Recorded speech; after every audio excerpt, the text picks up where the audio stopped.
Olá, boa noite. Este é o Jornal da Justiça desta segunda-feira, dia 23 de março. O Supremo Tribunal Federal e o Conselho Nacional de Justiça tomam decisões que vão ajudar no combate ao novo coronavírus. Veja quais são. O ministro Alexandre de Moraes, do STF, autoriza a destinação de 1 bilhão e 600 milhões de reais de recursos obtidos pela Lava Jato para o Ministério da Saúde e suspende por 180 dias o pagamento das parcelas da dívida do Estado de São Paulo com a União para que o dinheiro seja usado em ações contra a Covid-19. CNJ divulga parecer técnico e não recomenda decisões liberando o uso da hidroxicloroquina no tratamento do coronavírus. E o ministro do Supremo, Marco Aurélio, proíbe cortes no Bolsa Família.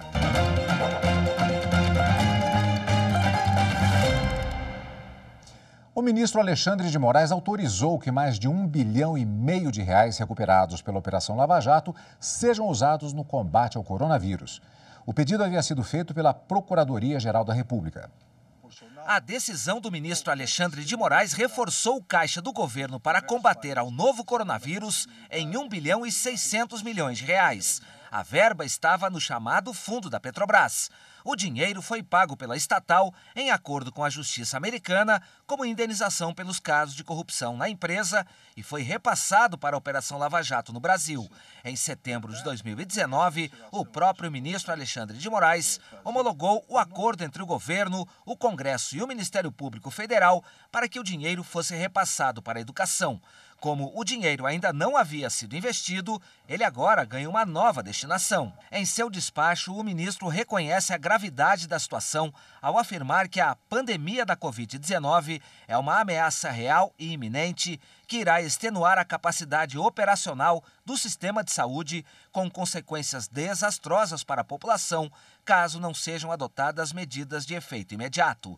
O ministro da Saúde, Luiz Henrique Mandetta, reconheceu o empenho do judiciário no combate à doença. Nós podemos, usando esse dinheiro, poder fazer muitas estruturas. Vamos conversar para ver as condicionantes, mas acho que é muito bom, sinaliza que o judiciário está muito atento, né? E eu acho que o momento da saúde pública é muito correto que eles assim o procedam. E aqui eu agradeço não só ao Supremo, ao Ministério Público Federal pela atuação.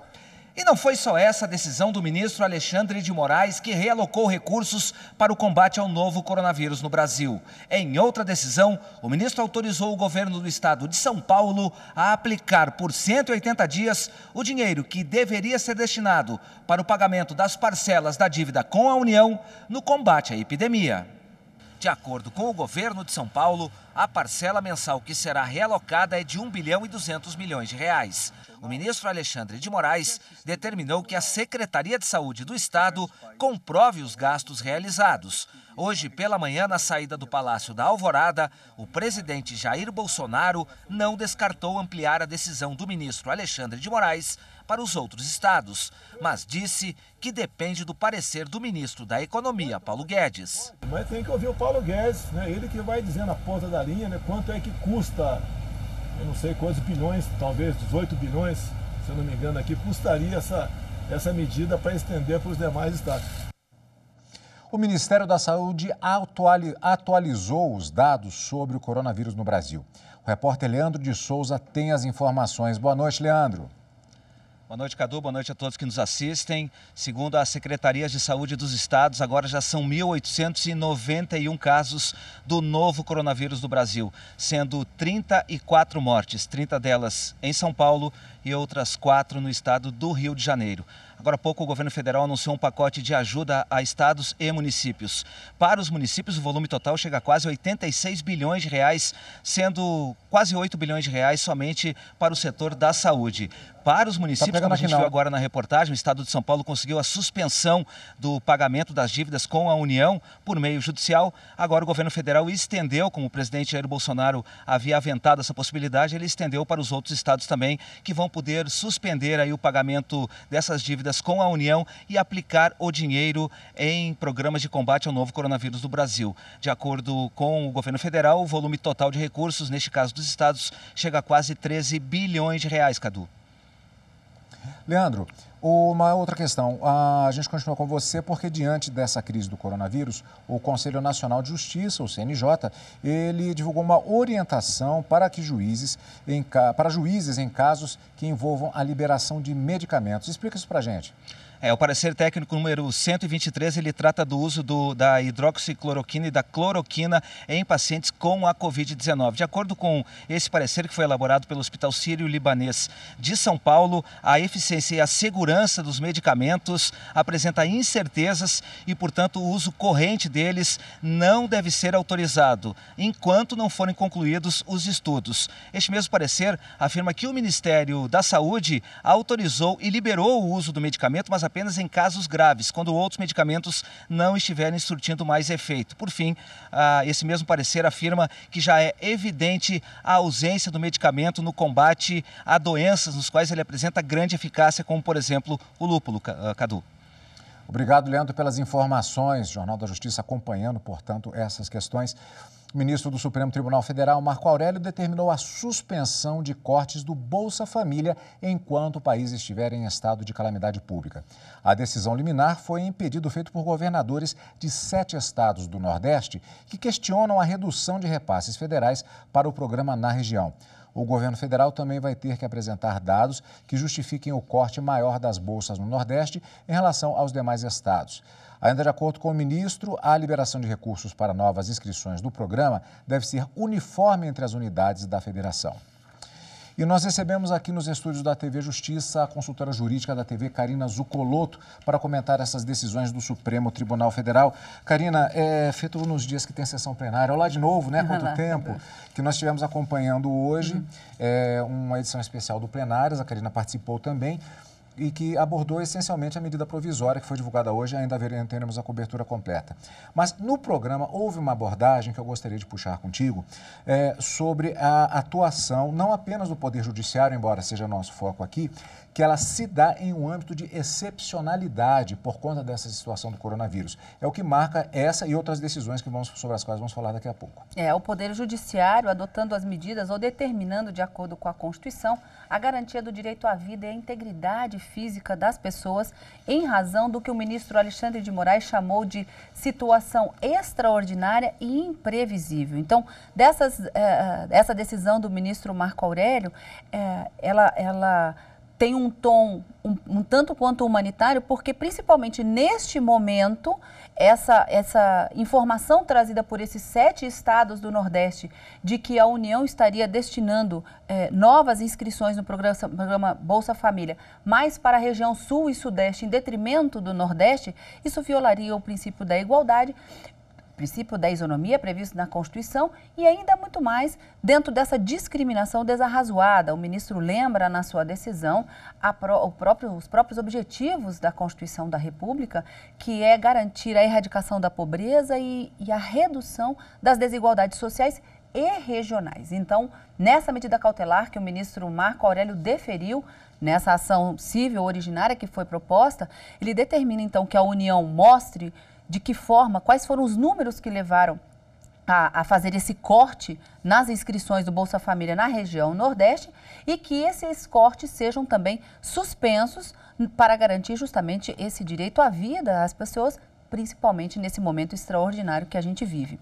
E o ministro Alexandre de Moraes, nós vimos também, logo no início, 2 decisões do ministro Alexandre de Moraes envolvendo também pedidos que têm tudo a ver com essa pandemia pela Covid-19. Em uma delas, o Estado de São Paulo pediu que a dívida que possui com a União, aqueles valores, o valor das parcelas destinado ao pagamento dessa dívida com a União, fossem destinados para a minimização dos efeitos da Covid, o combate, a prevenção e que esses valores fossem realocados para a Secretaria de Saúde. O ministro deferiu, entendendo que essa justificativa e essa realocação do valor seria mais do que plausível e justificável, e determinou, inclusive, que o Estado de São Paulo não fosse penalizado pela União pelo não pagamento desse acordo em razão da dívida que tem com a União. Então, quais são as consequências dessa penalidade que a União poderia aplicar ao Estado de São Paulo em razão do inadimplemento,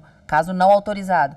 Poderia haver uma suspensão de financiamentos por parte da União em relação ao Estado, poderia haver um vencimento antecipado da dívida.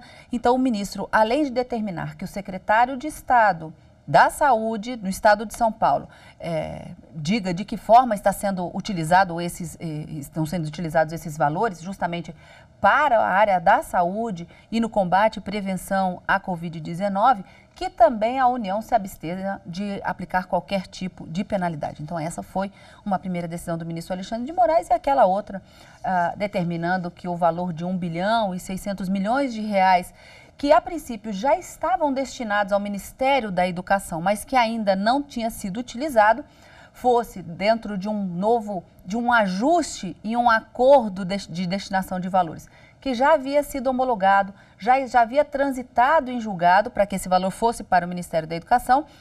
Agora, de acordo com o pedido da Procuradoria-Geral da República, com a anuência do presidente da Câmara dos Deputados e a anuência do presidente do Senado Federal, o valor recebido a título de, vamos dizer assim, repatriação dos valores desviados da Petrobras, fossem destinados ao Ministério da Saúde, justamente para combater essa pandemia que é a Covid-19. Então, nesse sentido, ele acabou homologando esse novo ajuste para tirar da educação e transferir para a saúde, já que, de acordo com a própria decisão do ministro Alexandre de Moraes, como esse valor ainda não estava sendo executado, não haveria prejuízo na área da educação, devendo ser destinado agora. Em razão dessa situação extraordinária, né, a alocação desses valores para o Ministério da Saúde. Continuamos cobrindo. Muito obrigado, Karina. Eu que agradeço. O presidente do Supremo Tribunal Federal e do Conselho Nacional de Justiça, ministro Dias Toffoli, participa de reunião nesta terça-feira ao lado do presidente da Fiesp, Paulo Scaff, com grupos empresariais do país para discutir o enfrentamento ao coronavírus. O encontro vai ser por videoconferência e contará com a participação de mais de 40 dirigentes de setores da indústria, agricultura, comércio, serviços, saúde e bancos, entre outros.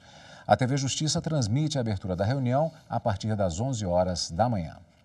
E você vai ver a seguir, o Tribunal Superior do Trabalho e o Conselho Superior da Justiça do Trabalho ampliam as medidas de proteção para conter a disseminação do coronavírus. Justiça, eu acho que é regularizar, né, o que está errado, aquilo que... fazer as coisas da forma que tem que ser feita, né?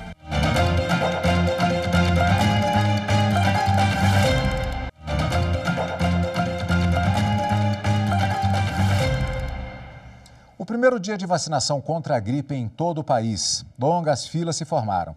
A fase que começou hoje é apenas para idosos e profissionais de saúde. Em alguns estados, se adotaram medidas como o drive-thru, ordem alfabética para diminuir filas e mesmo vacinação em casa para quem tem mais de 80 anos. Houve apelo para algumas pessoas voltarem nos outros dias, já que as aglomerações não são recomendadas. A campanha da vacina contra a gripe para estes grupos vai até o dia 15 de abril. O Tribunal Superior do Trabalho e o Conselho Superior da Justiça do Trabalho ampliaram medidas de proteção para conter a disseminação do coronavírus. A prestação de serviços essenciais, ou melhor, presenciais, está suspensa em toda a Justiça do Trabalho. Com a publicação do ato 132, a presidência do Tribunal Superior do Trabalho determinou que as atividades sejam realizadas por meio remoto. Por isso, eu e parte da equipe de comunicação do TST estamos trabalhando de casa durante esse período. A prestação de serviço presencial fica restrita às atividades da presidência e aos serviços essenciais como saúde, segurança, tecnologia da informação e comunicação institucional. As sessões virtuais de julgamento estão mantidas de hoje até 30 de abril, mas a medida pode ser prorrogada ou até mesmo cancelada por determinação da presidência do TST. Os prazos processuais e as notificações no âmbito do tribunal estão suspensos por enquanto, exceto quando referentes a medidas de urgência. Ainda de acordo com o documento, a comunicação de advogados e partes com servidores e ministros deve ser feita por telefone ou meios eletrônicos. Apenas em situações excepcionais pode haver, então, atendimento presencial ou por videoconferência. A direção do Conselho Superior da Justiça do Trabalho e a Corregedoria Geral da Justiça do Trabalho também editaram novas medidas. Com o ato conjunto número 1, os prazos processuais também estão suspensos na Justiça do Trabalho de 1º e 2º graus. E as sessões virtuais de julgamento também estão mantidas até 30 de abril, mas poderão ser canceladas pela presidência do regional devido à situação epidemiológica. Mais informações sobre as medidas podem ser acessadas no site do Tribunal tst.jus.br e do Conselho Superior da Justiça do Trabalho, csjt.jus.br. Ainda sobre as medidas adotadas pela Justiça do Trabalho durante a suspensão dos serviços presenciais, a direção do Tribunal Superior do Trabalho editou um novo ato para manter as notificações no âmbito do TST. Assim, as publicações de pautas, decisões monocráticas e acórdãos continuam ocorrendo no tribunal. O CSJT também editou ato semelhante em relação à Justiça do Trabalho de 1º e 2º graus. Estudante acusado de agredir colega na escola e causar a morte dele vai aguardar preso julgamento por homicídio. A decisão unânime levou em conta a necessidade de garantia da ordem pública, tendo em vista a personalidade agressiva do réu e a natureza grave do crime cometido. O vídeo começa com uma adolescente caída no chão e outra puxando a perna dela. A menina dá socos e pisa 1, 2 vezes na vítima. Nesse outro vídeo, a briga é entre crianças. Depois de discutir, a menina empurra a mesa e dá tapas em um menino. As imagens chocam, mas é cada vez mais comum briga entre alunos dentro das escolas. Em Belo Horizonte, um estudante de 18 anos vai responder por homicídio depois de agredir um colega de 17 anos que morreu. O caso ocorreu em 2018 em uma das quadras de esportes do Instituto de Ensino Público Estadual na capital mineira. Os alunos do colégio estavam jogando futebol quando começou uma briga. De acordo com a acusação, um dos estudantes foi agredido, fugiu do local, mas acabou sendo perseguido por um dos jovens, que o atingiu com um chute na cabeça. A vítima estava perto de uma escada e caiu nos degraus. Ela recebeu atendimento médico, mas não resistiu aos ferimentos. O estudante teve a prisão preventiva decretada e foi denunciado por homicídio triplamente qualificado. A defesa queria que ele recorresse em liberdade, mas o pedido foi negado em 1ª e 2ª instâncias. No Superior Tribunal de Justiça, o relator, ministro Joel Ilan Paciornik, observou que a prisão do estudante teve como base elementos concretos, como a gravidade da conduta e o fato de o acusado há muito tempo apresentar comportamento agressivo. Para o ministro, a prisão é recomendada para garantir a ordem pública e assegurar a aplicação da lei penal. Além disso, segundo o magistrado, existe o risco do acusado cometer novo delito, já que possui registro de ato infracional quando ainda era menor. Daqui a pouco, a Justiça nos estados toma decisões que vão ajudar no esforço contra o coronavírus. E agora, no intervalo do jornal, você vai ver mais um episódio da série Aqui Tem Justiça. Crianças do interior da Bahia receberam obras clássicas da literatura. É o projeto Livros para o Sertão, do Tribunal Regional do Trabalho da 5ª Região, que arrecadou mais de 1.000 exemplares para doação. Em instantes. Justiça é pagar pelo que faz. Se fizer uma coisa errada, tem que pagar pelo erro, né?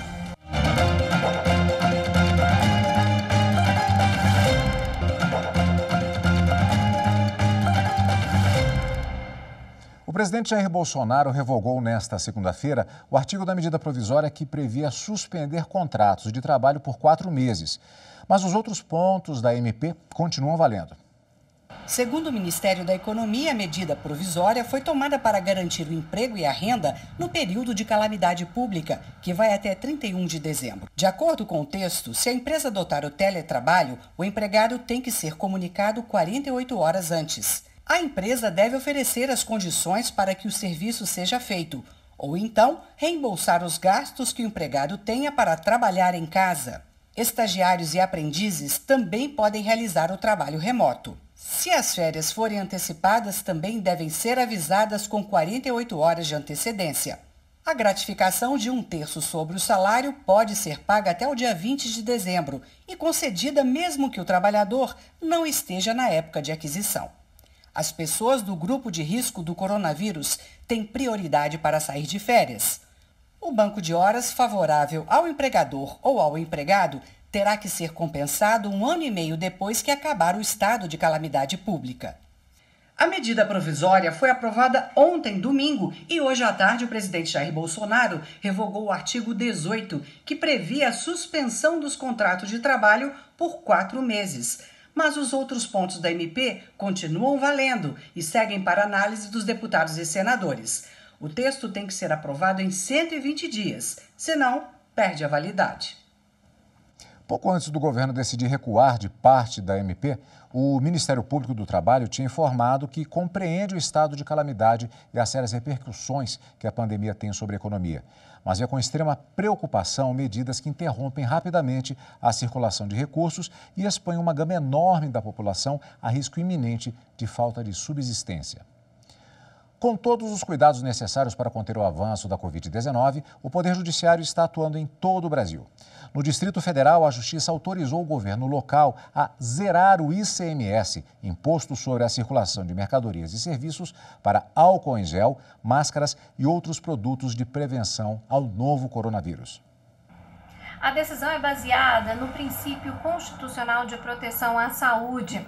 A medida pode reduzir o preço de produtos como álcool em gel, luvas e máscaras em até 10%. A proposta foi feita pelo governo do Distrito Federal na última sexta-feira e foi para a Justiça porque não foi votada pelo Conselho Nacional de Política Fazendária, mesmo com a urgência. A decisão ainda cabe recurso. E também no Distrito Federal, a Vara de Execuções Penais suspendeu as saídas temporárias dos presos e redobrou a atenção aos detentos idosos. Já no Maranhão, a Justiça determinou que uma idosa cumpra isolamento domiciliar com monitoramento de equipe de saúde. Segundo o Ministério Público, a mulher não queria cumprir a orientação médica, mesmo depois do marido estar sob suspeita de Covid-19. Caso não cumpra a determinação, a mulher poderá ser internada de forma compulsória e ainda ser multada no valor de R$5.000 por dia. E para garantir o abastecimento de carne em Santa Catarina, a Justiça autorizou que as empresas Seara e JBS continuem as atividades nos frigoríficos.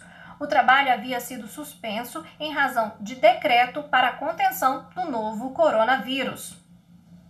A Advocacia Geral da União vai dar prioridade máxima ao assessoramento jurídico de medidas de enfrentamento ao novo coronavírus. 2 órgãos da AGU, a Procuradoria-Geral Federal e a Consultoria-Geral da União, editaram 2 portarias estabelecendo que os processos relacionados à doença devem ter tramitação urgente e prevalecer sobre as demais. O prazo para as manifestações jurídicas relacionadas a processos licitatórios é de 48 horas e sobre a dispensa de licitação de 24 horas. Neste mês de março, em que se comemora o Dia Internacional da Mulher, o Supremo Tribunal Federal preparou a mostra fotográfica A Justiça sob o Olhar Feminino. Fotos de 21 magistradas que fizeram e fazem parte da história no Poder Judiciário. Entre elas, a primeira mulher a ocupar o cargo de ministra da Suprema Corte, Ellen Grace, além das ministras Carmen Lúcia e Rosa Weber. A exposição no Espaço Cultural Menezes Direito apresenta imagens de magistradas de cortes superiores do Brasil e textos que contam a trajetória delas. A mostra fotográfica A Justiça sob o Olhar Feminino busca estimular a reflexão da importância do trabalho das mulheres na justiça e como elas têm conseguido superar os obstáculos e ocupar altos cargos no país. O acervo deve ficar em cartaz até o mês de abril. O isolamento social aumentou o consumo de internet. Na Europa, os chamados pontos de intercâmbio que ligam as infraestruturas dos provedores de internet cresceram até 40%. A repórter Viviane Novaes, que está em teletrabalho, mostra os serviços públicos e privados que o brasileiro pode usar sem sair de casa. O Tribunal Superior Eleitoral oferece uma série de serviços pela internet. Por exemplo, certidão de quitação eleitoral, de negativa de alistamento de crimes eleitorais. Com o aplicativo e-Título, você pode baixar a versão digital do título de eleitor. Muitos estados e o Distrito Federal também oferecem um aplicativo onde você pode baixar a carteira de motorista e o documento do carro. Uma alternativa muito boa quando você perde aí os documentos no papel. E você quer fazer um curso pela internet? Nessa época de pandemia, a Fundação Getúlio Vargas está oferecendo 55 cursos de aperfeiçoamento profissional e de graça. É só entrar no site e baixar o curso. Bem, a gente também pode comprar uma série de produtos pela internet e serviços, não é mesmo? Refeições, remédios, roupas, artigos de higiene e limpeza, alimentos.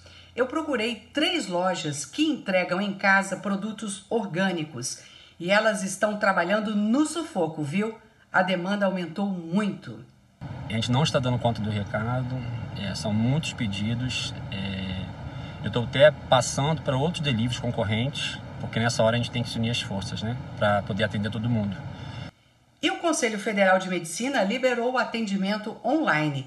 Médicos estão fazendo consultas e também aí monitorando pacientes. Nutricionistas fazem a mesma coisa. O nosso Conselho Federal de Nutrição liberou agora, dia 18, um decreto em que nós podemos realizar acompanhamento de paciente tanto de primeira consulta quanto de retorno via online. Então, como uma profissional que trabalha em consultório e eu vi a possibilidade de parar e realizar via online, nós iremos fazer dessa maneira, pensando sempre na proteção do paciente, da nossa equipe e também da população de maneira geral. Olha, tem que fazer feito nossos repórteres, esse pessoal, particularmente aí a Viviane, sair do sofá. Não deixe de assistir o História e Justiça de hoje, que começa logo mais às 8 da noite. O juiz da Corte Interamericana de Direitos Humanos, Eugênio Raul Zaffaroni, uma das maiores autoridades em direito penal na América Latina, conversa com o jornalista Márcio White sobre o sistema penitenciário brasileiro. E o Jornal da Justiça de hoje termina por aqui. E não se esqueça, mande o seu recado ou sugestão de reportagem para o nosso WhatsApp. 61 99260, vou repetir, 61 é o DDD, 99260, agora sim, 6116. Uma boa noite para você, tchau.